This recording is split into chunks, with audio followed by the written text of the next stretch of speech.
দ্বিতীয় মেয়াদে ক্ষমতায় ফিরেই প্রতিবেশী কানাডার সঙ্গে প্রকাশ্য সংঘাতে নেমেছেন মার্কিন প্রেসিডেন্ট ডোনাল্ড ট্রাম্প। এবার সরাসরি চীনের নাম টেনে কানাডাকে সতর্কবার্তা দিলেন তিনি। আর সেই ভাষা ঘিরে তৈরি হয়েছে নতুন কূটনৈতিক উত্তেজনা।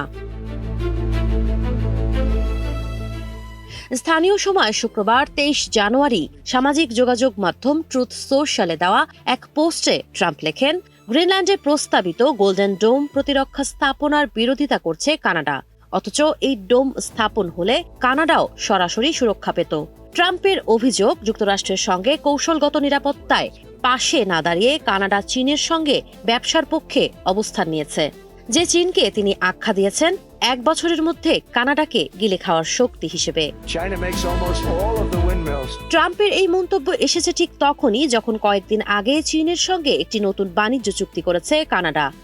বেইজিং সফরে গিয়ে দেশটির প্রধানমন্ত্রী মার্ক কার্নে দুই দেশের মধ্যে শুল্ক কমানোর বিষয়ে সমঝোতা করেন।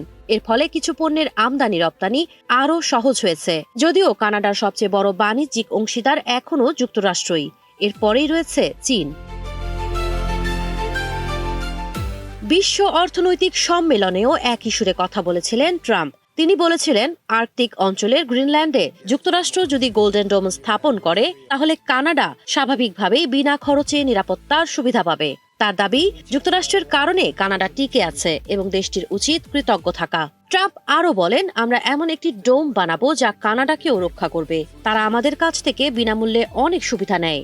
মার্ক, মনে রাখবেন, কানাডা যুক্তরাষ্ট্রের কারণেই বেঁচে আছে।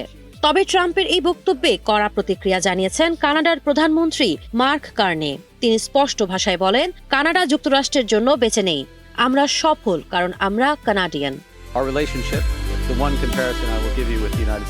বিশ্লেষকরা বলছেন, ট্রাম্পের এই বক্তব্য শুধু কানাডার সঙ্গে নয়, বরং পশ্চিমা মিত্রদের সঙ্গে যুক্তরাষ্ট্রের সম্পর্ককেও নতুন করে চাপে ফেলছে।